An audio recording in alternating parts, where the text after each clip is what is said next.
term you may have heard a lot in the last couple of weeks, but what does it mean to be in a Brat Summer? To properly understand it and its impact, we need to do a deep dive into its creator, the girl from Essex, Charli XCX. Bonjour, my loves! I hope you're doing well. I hope you're doing fine. So in today's episode, I've decided to talk about my new favorite album, Brat by Charli XCX. And get yourself a snack, maybe an apple, and let's start with Charli XCX lore. So Charlotte Emma Aitchison, known as Charli XCX, was born on August 2nd, 1992 in Cambridge, England. She was then raised in Start Hill, Essex. Charli developed an early interest in music. XCX, little fun fact, which is the part of her name, comes from her MSN Messenger screen name, which included the letters XCX. Charli has mentioned in interviews that the combination XCX doesn't have a particular meaning, but was chosen because she liked how it looked and how it sounded. So we just know from the start that Charli has been hugely impacted by the internet, and she's also a huge user of the internet and is a product from the internet, which we absolutely love. By the age of 14, she was writing her own songs and posting them on MySpace. Her distinctive style caught the attention of a promoter, leading her to perform at warehouse raves and parties in London. Yes, you heard me correctly, at age 14. That's insane. How talented you have to be to, perform at 14. What the hell? Only Charli XCX can do so. And she later on said in interviews multiple times that because she was so young, her parents will always be with her, so they wouldn't leave her alone. And at first, when they would do so, she was like, "Oh, y'all are being annoying. It's so embarrassing that y'all are following me everywhere. Just leave me alone." But later on, once she herself became an adult, she realized how important it was for her parents to be there, just in case, just to make sure that, everything's okay. Charli's major breakthrough came with her debut album, True Romance, in 2013, which showcased her talent from blending synth pop with emotionally resonant lyrics. But her mainstream success, keep in mind, was in 2014 with her song Boom Clap, and which was a global hit featured on the soundtrack of The Fault in Our Stars. And the same year, her collaboration with Iggy Azalea, Fancy, topped the Billboard Hot 100. So these two songs happened in the same year, Boom Clap and Charli XCX and Fancy with Iggy Azalea in 2014. Keep that in mind. And I remember when these both songs came out, I was in middle school and I love these songs. What do you mean? And to be honest, my favorite from Charli XCX back then was the song called Break the Rules. I don't know if you remember it. It goes like, "I don't wanna go to school, I just wanna break the rules. Boys and girls across the room, pulling on the dancing shows, going to the discotheque, getting right and getting right, lift." Oh my god. How the fuck do I still remember the lyrics? That's actually insane. I was a huge fan of Break the Rules because, in middle school I was like, "Ugh, I just want to break the rules. I don't want to go to school, even though I was the biggest nerd. Anyways, Charli XCX is known for her constant reinvention and willingness to push musical boundaries, and that is something that Charli has made sure to do and is still doing into her work, and it's something that I really, really, really do appreciate and respect, because I love artists who are always trying something new and risking things. I absolutely love it. For those who are watching the video portion of it, first of all, I tried to recreate the album's colors, black and green. And also, I am not crying, guys. I don't know what I have in the eye, but it's itching a lot. But I'm not crying. At least not yet. So, her 2016 mixtape, Vroom Vroom, produced by Sophie, marked a shift towards a more experimental, avant-garde pop sound. This collaboration paved the way for her influential work in the hyperpop genre. Sophie was a highly influential collaborator and friend to Charli XCX. Sophie was a groundbreaking producer and artist in the electronic and hyperpop genre and played a significant role in shaping Charli's sound and artistic direction. Unfortunately, she passed away in January 2021 and was a significant loss to the music community, and Charli has continued to honor Sophie's legacy in her work and public statements, like in the song from the Brat album, So I is dedicated to her. Let's start with why did Brat succeed? So Brat is the sixth studio album, which was released on June 7th, 2024, with 15 songs and 41 minutes and 23 seconds. The album Brat represents a culmination of Charli XCX's artistic journey, drawing on years of experimentation, collaboration, and personal growth. And there are several key factors on why it influenced its creation. So Brat, when it first came out, oh my god, guys, never in a million years I would have thought it would have become one of my favorite albums. Maybe of all time? Do I dare to say that? It is so fucking good and refreshing for so many reasons.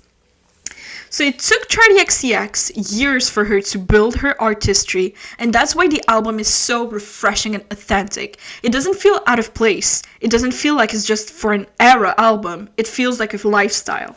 And that's something that I absolutely love about Charli. It's because the Brat album is like kind of like a club album. It's an album where you want to dance to. It's an album that's messy but yet still vulnerable. It's an album that just says it as it is. And Charli didn't push the narrative of the album. She didn't push it, and it made it even better because she didn't try to tell us, oh look, this new era of mine, I'm messy, I'm cool, I don't care and stuff, which makes it super unauthentic because why do you need to say it so much? You just need to show us your actions and we will interpret it and make our own ideas into what this era is. And that's exactly what Charli XCX did, and unfortunately what Camila Cabello failed to do in her last project, CXOXO. And I absolutely respect Charli that she did that because it made the album much more succulent, may I say. And what I also love is that Brat creates a sense of community, that it's really contradictory of the current state of the music industry, which is very individualistic, where everyone just wants to be number one for itself. And don't get me wrong, it makes sense. Business is business, baby. But Brat creates a community. It creates, like I said, a lifestyle. Like, I feel welcome to be a Brat. I feel seen. I feel like it's a safe space where there's no judgments. And I absolutely love it. And she also creates this sense of community really well into her music video of the lead, no, it wasn't the lead single, of the music video for 360, where we see multiple celebrities like Emma Chamberlain, Gabriette, we see also Julia Fox, and the list goes on. These are all women who are friends of Charli's, but also who have the same energy of her, the same aesthetic, the same lifestyle almost, and it's so refreshing. And it reminded me of the last time that I saw that was in Bad Blood by Taylor Swift with Kendrick Lamar in her music video, where there were a lot of celebrities. Like there was Selena Gomez, there was Carly Claus, there was Zendaya, the list goes on. So it was kind of this it felt nostalgic seeing the video clip of 360, and I really loved that, seeing all of her friends and celebrities for Charli. And also in her lyrics in 360 and even afterwards in the album, she mentions a lot of her friends. For example, I'm everywhere, I'm so Julia, referencing Julia Fox. And it just makes the album feel even more personal because our friends are a part of who we are, and seeing them, that they impacted Charli, to create this album just felt so fucking cool, and like, I don't know, it felt natural, and I love that. It didn't feel forced at all. And like I said, she doesn't force the aesthetic of Y2K, because this album is inspired by Y2K, but not in the cheesy way that all of the singers since 2020 have like released projects inspired by Y2K and just recreating the style and aesthetic and the vision board of like what was Y2K almost 25 years ago. Charli, what she did, she took this time period, she took the aesthetic, she took the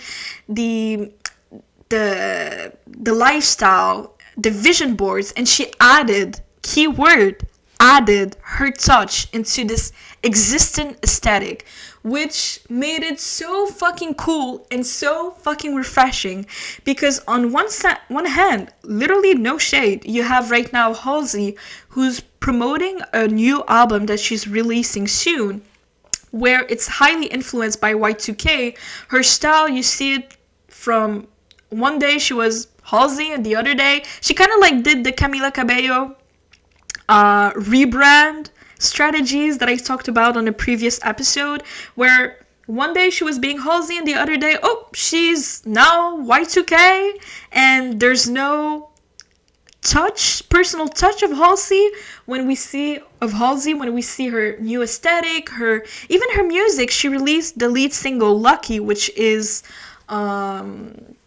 she got the credit, she got the rights to like take the, oh my god, I'm losing my words, what's it called, the beat of Lucky by Britney Spears, and she like put on some new lyrics on the same track, and it's like, I don't know, it feels, like I said, like Camila Cabello's, where it's like kind of out of nowhere. But for Charli, what she did, she kept her own style and aesthetic, and she just references the Y2K aesthetic of back then. For example, on the deluxe version of Brat, she has a song called Mean Girls, which is referencing the movie Mean Girls, with Regina George, played by Rachel McAdams, and Katie, I think it's Katie, wait, played by Lindsay Lohan. Or even she has another song called Spring Breakers, on the deluxe album, where it's referencing the movie from the 2010s, and in her album she was referencing Von Dutch, which was a brand, well, still a brand, but was highly popularized in the early 20s, sorry, early 2000s, early 20s, holy fuck. But so yeah, she does it in such of a natural way that seems super genuine and authentic, and that's why I love it, and I gravitate towards it even more. Brat Summer is the first, also, I don't know if it's like a hot take, maybe, but I feel like, before Brat Summer, there was Barbie Summer last year, and before Barbie Summer, there was Hot Girl Summer that was introduced to us by Megan Thee Stallion in 2020. But the difference between Brat Summer and Barbie Summer and Hot Girl Summer is that Brat Summer, I think, allegedly, I feel like it's the first quote unquote movement that isn't in any way, shape, and form influenced by the male gaze. Because Hot Girl Summer and Barbie Summer were both lifestyles and aesthetics and looks and visuals that were traditional of what a woman should look like. It was still super stereotypical, I feel like. Whereas Brat Summer, it's be as messy as you want. You want to sleep late at night and wake up early the next morning to go back to work. You go ahead. You're true unapologetic yourself. And if you sweat, things happen. If your nose is running, things happen.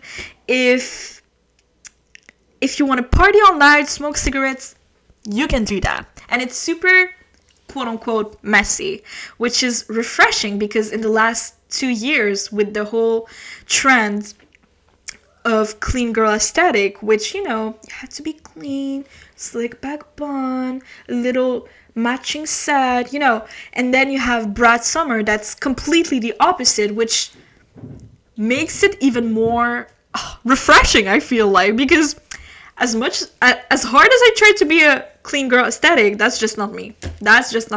I'm a Brat Summer. I love it. I fucking love it. And Brat Summer, like I said, the messiness and stuff makes it even more. It differentiates itself even more into this year in 2024, where every single one's son, mothers, daughters, grandpas, everyone released an album and or a musical project. So for doing these things makes it differentiate even more into a pool of so many different albums and songs by big names, smaller names, you name it.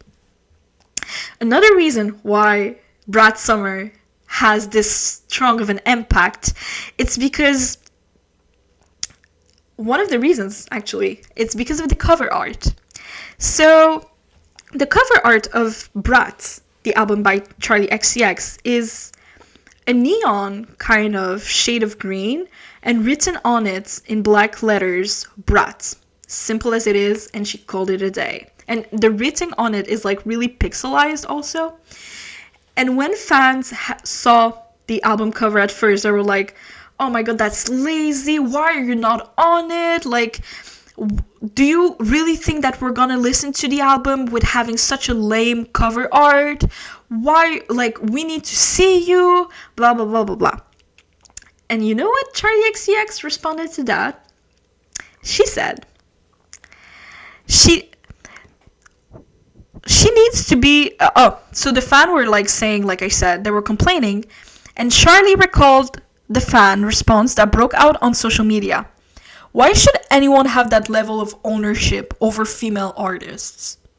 And when I heard that, I was like, holy motherfucking fuck. It is so true. Like, not gonna lie, even myself, I was like, I love green, but that shade of green isn't my taste, isn't my favorite, And I was like, that's kind of like simple-ish.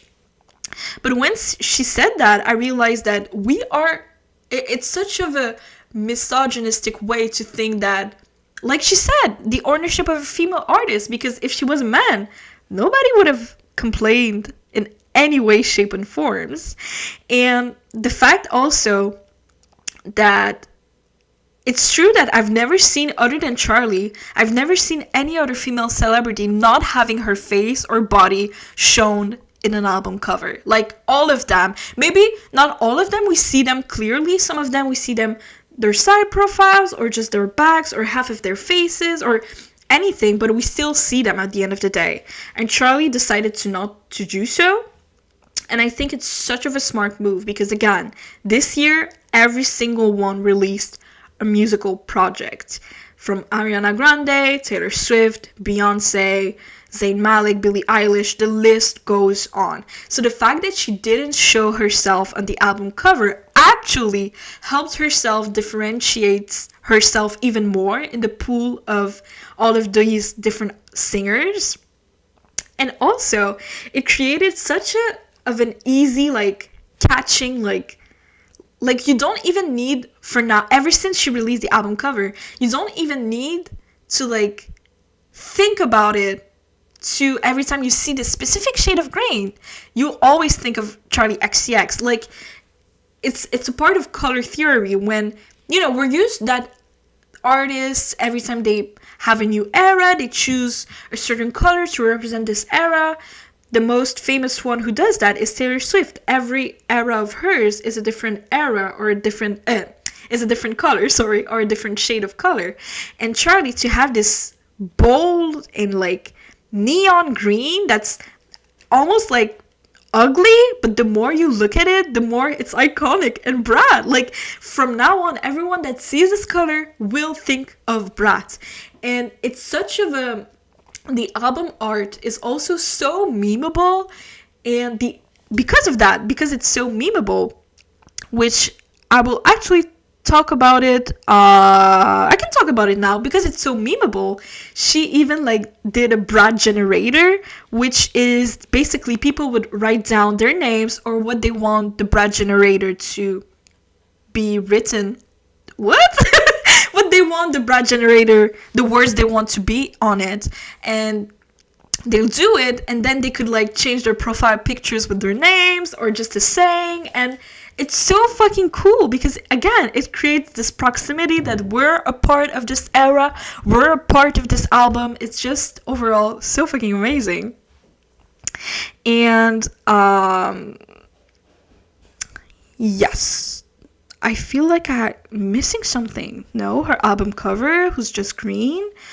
Oh yeah, another differentiating factor that Charli did well on this album, it's her writing style. She has said that she wanted for this album lyrics to be really simple, in the sense of she didn't want to use big metaphors, she didn't want to use complex and big words. She just wanted to feel like the lyrics are a text that she would send to her friends. And again, it is so fucking smart because I fucking love it.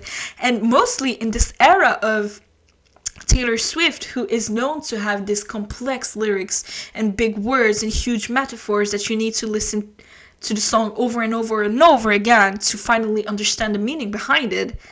And to have like Taylor Swift, who's mostly known to do this style of writing, which again, there's nothing bad about it, but because Taylor Swift has a huge presence and impact on the music industry, a lot of artists later on that came after Taylor Swift were highly, of course, inspired by Taylor Swift, and whether they did it subconsciously or not, their writing styles is also similar to Taylor's. So you have a whole like pool of singers that their writing style is similar to Taylor Swift, and then you have Charli, who's like just saying like, you know what, I don't fucking care, I'm gonna say it as it is, Von Dutch Cold Classic, you know. Yo, I feel like I have 2 brain cells, it's horrible. Also, her collaborations are true to herself and impactful, which I really fucking love. Like, she is doing collabs with Lorde, which I'll talk about it a little later, the impact of it all and why it's super important. And then she's doing collab with Billie, who have been friends for a couple of years now, and she also did a collab with Addison Rae, who both of them were super friends even before doing the collab. So again, it adds to this feeling of community because everything makes sense. She's not only it's adding to the community, she's building her universe and her artistry, which is so fucking cool to see because she's doing it perfectly. Also, what I absolutely love, I feel like I'm shading every artist that's not Charli XCX. I'm not. But the fact that her promotion for Brat is constant, and it's not just like, you know, artists nowadays when they're about to release a project 3 months before they start teasing, they release a single or two, the album is out, and then they never talk about it ever again. The amount of artists who have done that is crazy. Mostly this year because everyone is releasing a project, but having Charli, who didn't do that and is constantly promoting Brat in such impactful ways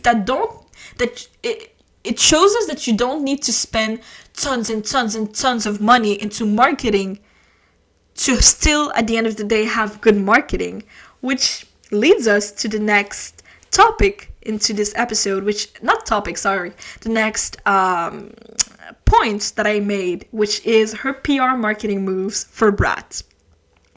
So let's start with the beginning.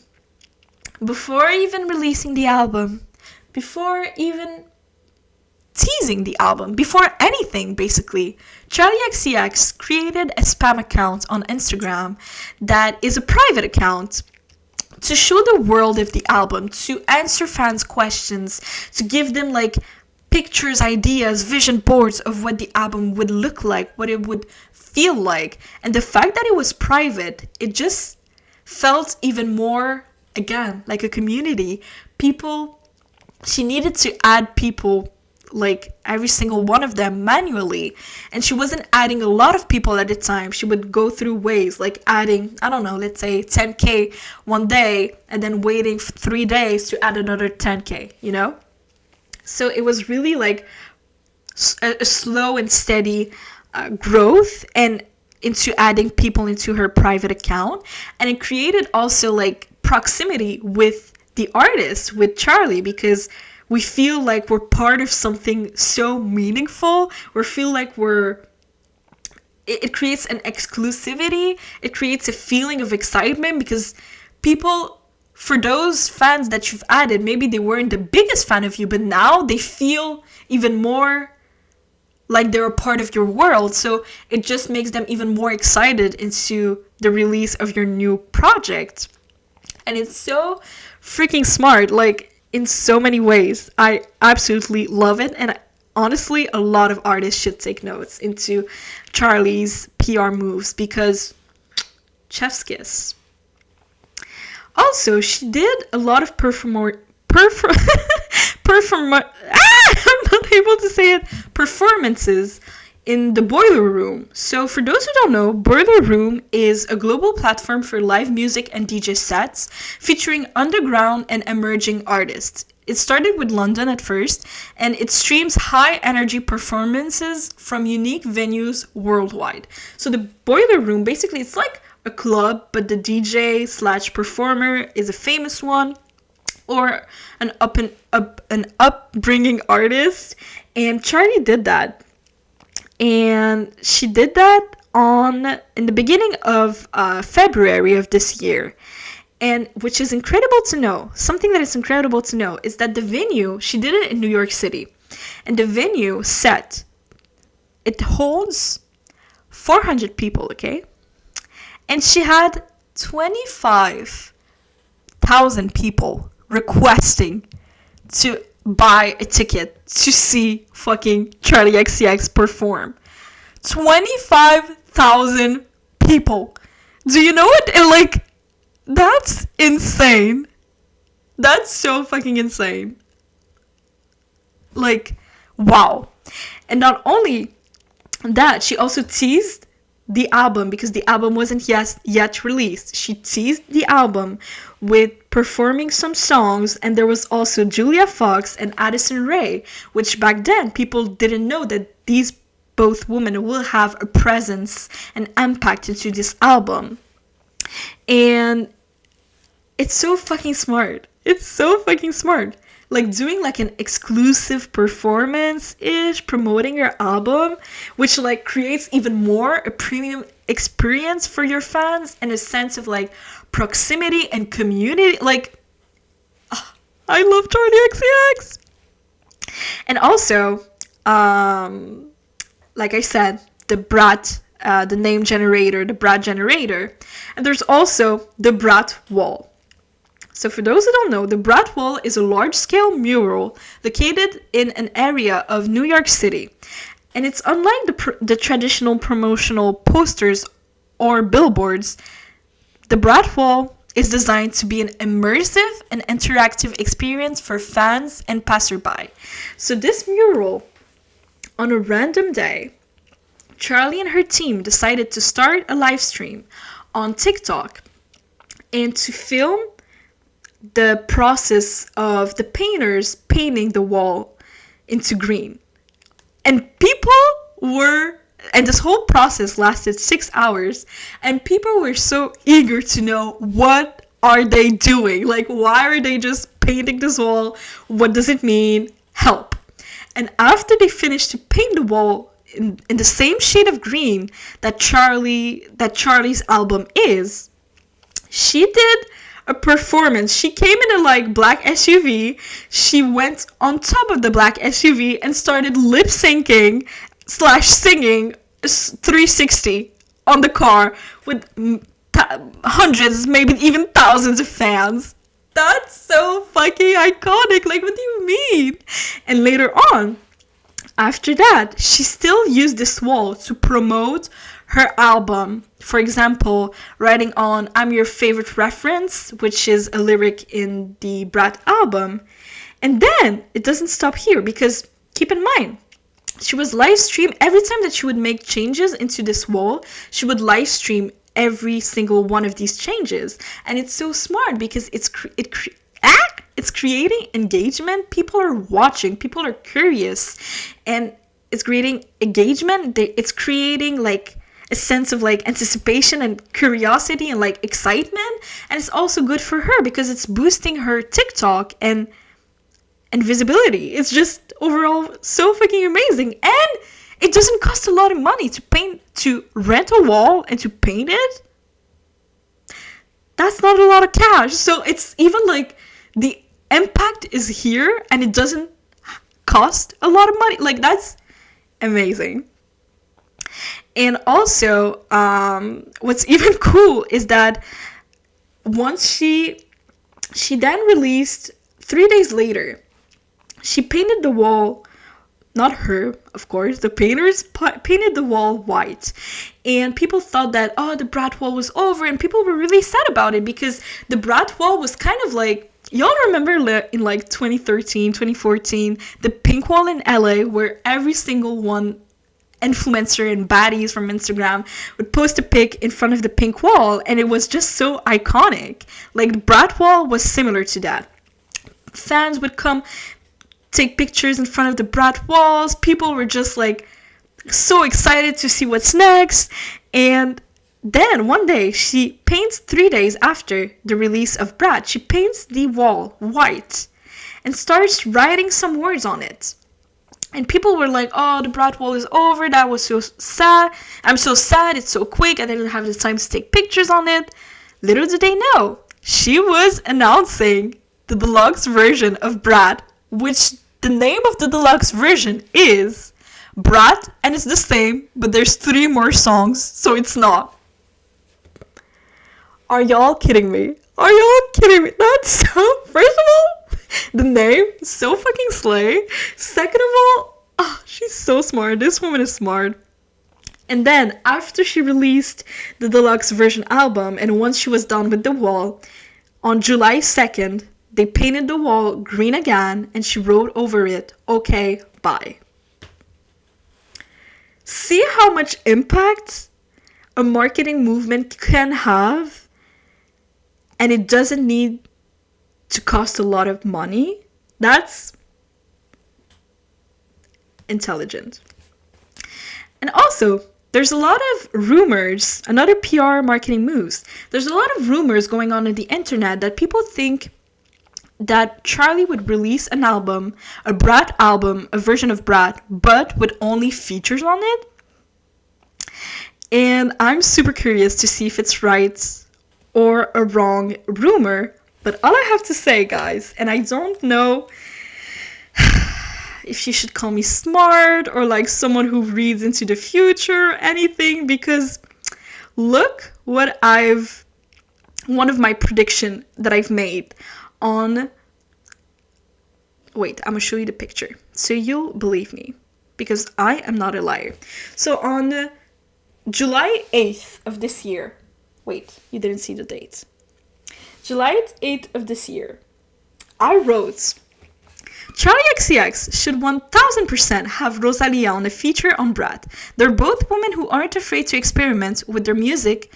The visuals of Brat isn't far away from the Motomami era, and they could do it on club classics because they're both women who have/will have an impact on the music industry. And imagine a Spanish verse on it. I will simply elevate to a higher dimension. Like, just imagine Rosalia on it. For those who don't know, like, I'm a huge fan of Rosalia ever since her song Con Altura with J Balvin and someone else, the producer. And in 2022, in the summer of 2022, I think in May, Rosalia released her album Motomami, which is so, it reminds me a lot of Brat, not like in a copycat type of way. at all, but it reminds me a lot of Brat in the sense that these both women found their artistry, found what they want their music to feel like, to look like, to sound like, and they did it perfectly. And I feel like both of these albums, they're both edgy and like vulnerable, and you can still dance to it and still have a good cry on it. And that's why I've made this prediction. I was like, wait, Rosalia and Charli could definitely be on Brat. And then, a couple days later, guess who posted a TikTok? Rosalia posted a TikTok with the music Everything is Romantic by Charli XCX. What are you actually saying? Like, and in my opinion, she's teasing something. Maybe that she will be on the song Everything is Romantic with Charli XCX off of her album Brat. Or maybe she'll be on another song.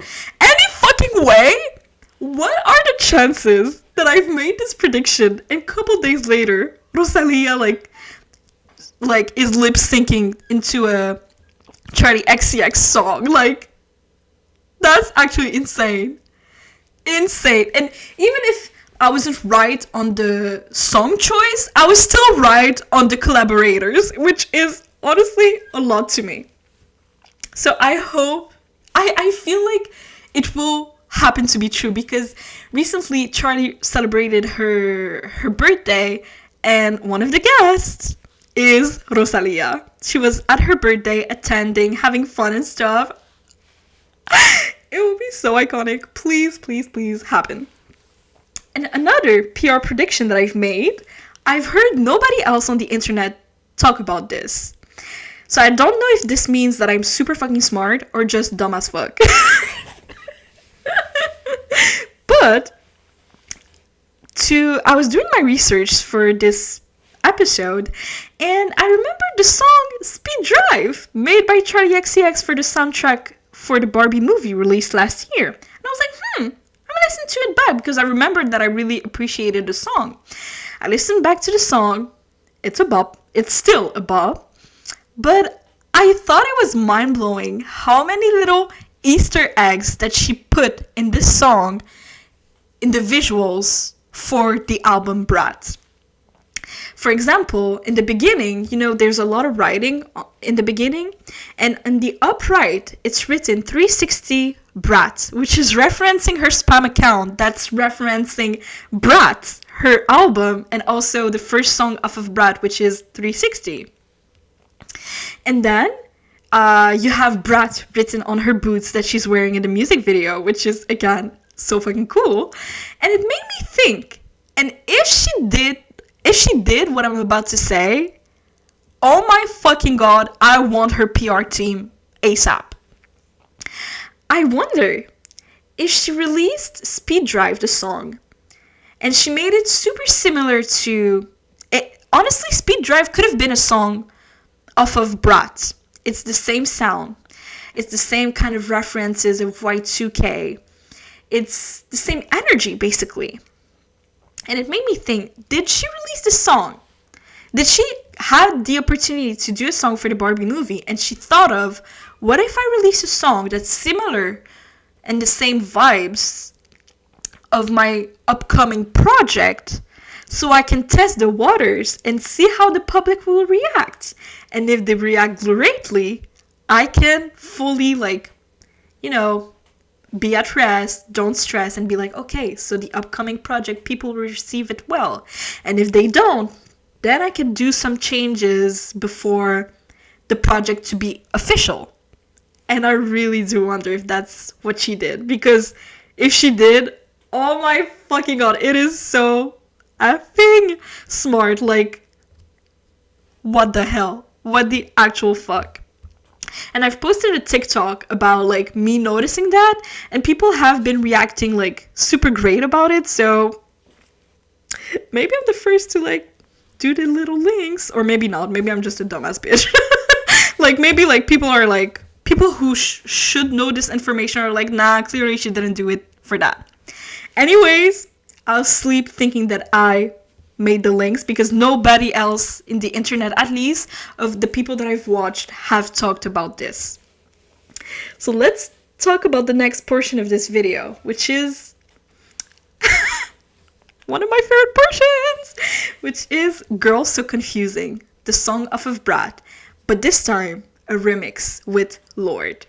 So to understand the lore behind this song and this remix, I need to give you a little background.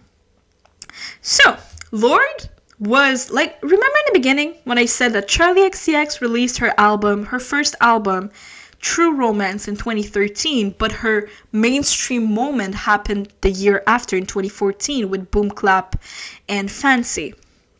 Keep that in mind. So Lorde burst onto the scene in 2013 with her debut album, Pure Heroine, and its hit single, Royals. So these both women were popping off at the same time, okay? Charli XCX was also making waves in the music industry. Known for her catchy hooks and innovative sound, Charli gained mainstream recognition with her collaboration of Iggy Azalea Fancy and Boom Clap. Both of these women are foreigners in the American music scene. Charli is from England and Lorde is from New Zealand. And they both have big, dark, curly, voluminous hair.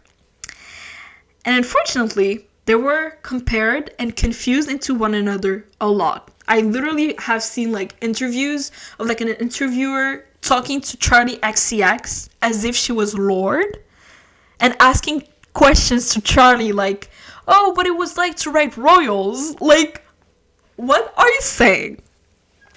And for the song Girl So Confusing, when Charli released it, she said, relationships between women are super complex and multi-layered. You can like someone and dislike them at the same time. You feel jealous of somebody, but they can still be your friend. And also, in interviews and social media interactions, they have praised each other's artistry. Charli has cited Lorde as an influence and has spoken highly of her songwriting abilities. Similarly, Lorde has acknowledged Charli's impact on the pop music scene and her innovative approach to the genre. So, keeping that in mind, the song before Lorde was on the remix was, I'm gonna read to you the lyrics. So fucking good. So as you may have guessed it, the song talks about female friendships. Let's start. Sometimes I think you might hate me. Sometimes I think I might hate you. Maybe you just want to be me. You always say let's go out. So we go eat at a restaurant. Sometimes it feels a bit awkward because we don't have much in common. People say we're alike. They say we've got the same hair. We talk about making music, but I don't know if it's honest. Can tell if you want to see me, falling over and failing, and you can tell what you're feeling. I think I know how you feel. Girl, it's so confusing sometimes to be a girl.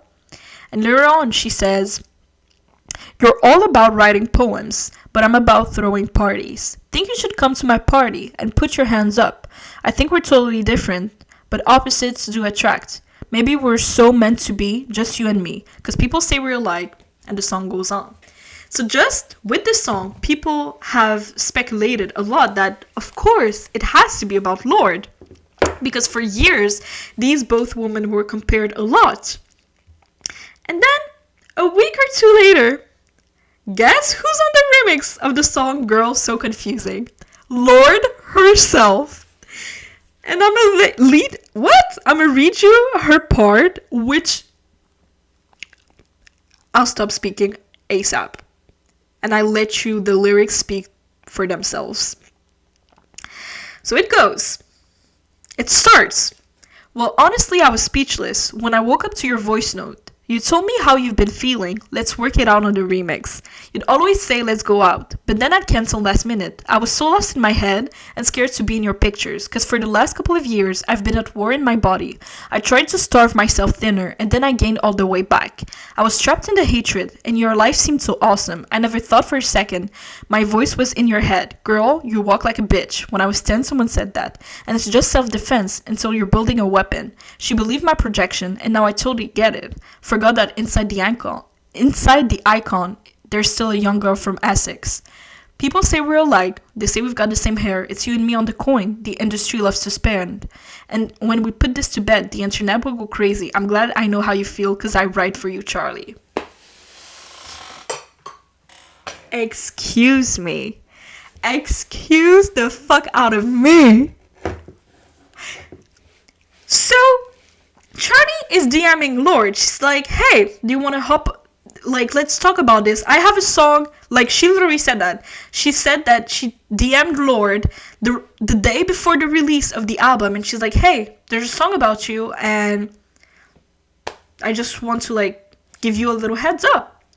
And when the album released, Lorde listened to that song. And she texted Charli and she's like, hey, can I hop on the remix? And they literally worked it out on the remix. And that song, oh my god, I love this song so much. And it's a theme and a conversation that isn't really talked about, at least in music. These are themes that we live every day in our lives. Like, it's so relatable. Like, we've all already felt once in our life where we look at our friends and we're like, wait, do they really love me? Like, am I worth of their friendships? Am I just overthinking? Am I just tired? Or like literally overthinking every single thing ever? And you're wait my mind is like I have so many things to say, but overthinking a lot and like having these doubts and like these insecurities within your friendships, and then later on like you just feel totally fine. And seeing that in a song is so relatable and so refreshing, because we've all been the Charli and we've all been the Lorde. And with Charli's verse, you realize that it's her like saying how much like she's overthinking everything. Are we actual friends? And with Lorde's verse, which gives us an insight into her perspective, it's like, oh my god, I was actually like having a hard couple of months, time, years, you name it, and I was battling and going through some stuff, and unfortunately it impacted my friendship with you, but I just want to tell you it has nothing to do with you, and I actually absolutely love you, and blah blah blah. This song, iconic, so fucking good, and I just for the brattiness of it all, I was about to DM some of my old friends. I was like, hey, let's work it out on the remix. Just to be more brat. I was really about to, but I was like, you know what? It's not worth it. Don't bring that bad energy into your life. But anyways, I want them to win a Grammy for this collaboration. Like, they need and have to win a Grammy. Even though I don't really believe in Grammys, ever since The Weeknd was snubbed, Zayn Malik was snubbed, Ariana Grande was snubbed. The list fucking goes on of the amount of people who were snubbed at the Grammys. But I really fucking hope they do win one, because it's so meaningful, the message behind the song. I absolutely love it. And lastly, let's talk about the impact of Brat.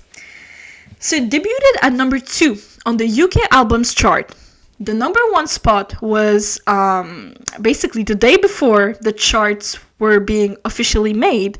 Taylor Swift released a new version of the album, The Tortured Poets Department. And it's not even a version with new songs. No. It's the same songs. Maybe like she added a live version of it all, or, you know, to like be on the charts. And so she did that the day before so that she could have more chances in her side to potentially still stay at number 1. And she did, because Brat reached number 2 at the UK albums. And it made a lot of controversies, because on one side people were like, Taylor is so mean, like she doesn't like want other women to succeed in the music industry and blah blah blah. And on the other side, people are like, well, the music industry is a business, so of course if you're winning, you want to keep staying winning. And honestly, my opinion on this is they need to work it out in the remix.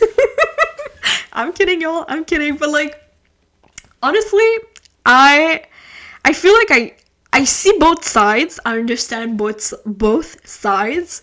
They're both grown women, so if they have beef over that, they can resolve their own beef behind the scenes or in front of the scenes if they want. And then it reached top 10 in 12 additional countries, including the United States, where it debuted at number 3, which is Charli XCX's highest debut. According to Metacritic, which is a website that compilates a lot of reviews from movies, TV shows, and of course music albums, it's really a website that it's taken seriously from a lot of people. So on Metacritic, it is the highest rated album of 2024 with a total of 95%. Do you remember when I said every single one of Son, Mothers, Fathers, and Daughters, and every in between released an album this year? For Charli XCX, for Brat to be the highest rated album of this year, it not only, normally it would have meant a lot, but even more because of this year everyone released an album, so she's the best of the best. You cannot even say, oh, it's because this artist didn't release a project. I bet they did. And Brat still was the highest rated album. That's so crazy and cool. Like, I'm so happy for her. And it's the 16th highest rated album of all time as on August 2024. You may think, oh, 16 is pretty far. 16? It's not fucking pretty far, knowing that the amount of all of the people in the music industry and the amount of album that each and one of them is releasing a project. That's 16 is pretty fucking high, man. And it's great. I'm so happy for her. I'm so fucking happy for her. Not only she's impacting the whole music industry. Sorry, I'm laughing because it's so funny. Charli tweeted on late July. She tweeted, Kamala is Brat. Talking about Kamala Harris, because, you know, Joe Biden quit the presidency and the presidential run, and he was like, so Kamala Harris took his place and is a runner to be president. So Charli tweeted Kamala is Brat. And when Kamala and Kamala's marketing team, which is Kamala Harris HQ, saw that, they were like, you know what? We want young voters. We want to reach to young people and stuff. So they changed their background on Twitter with the background to Kamala HQ in the same font of the album cover of Brat and the same colors and stuff. And they started promoting her campaign using like songs out of Brat by Charli XCX. And it's so funny because it's working. Like, people are engaging with that. And it's even more funny to think that, do you realize how crazy it is that Charli XCX album Brat may be the reason that Kamala Harris becomes president? Do you fucking realize that? Like, in what world are we? It's so funny. And what is more funnier is that Charli isn't even American. And she's having such a big impact in the US presidency is sending me. Like, it's so fun. Like, what the hell? The impact is impacting. Y'all, please, I hope I've converted at least someone from watching this episode into a Brat fan, or at least encourage them into listening to the album, because even though everyone is saying that this summer is a Brat summer, Brat isn't for the summer. Brat is forever. It's so cheesy, but I love it. So I'm a brat. On that note, I hope you have a beautiful night of sleep. I love you. Take care. Au revoir.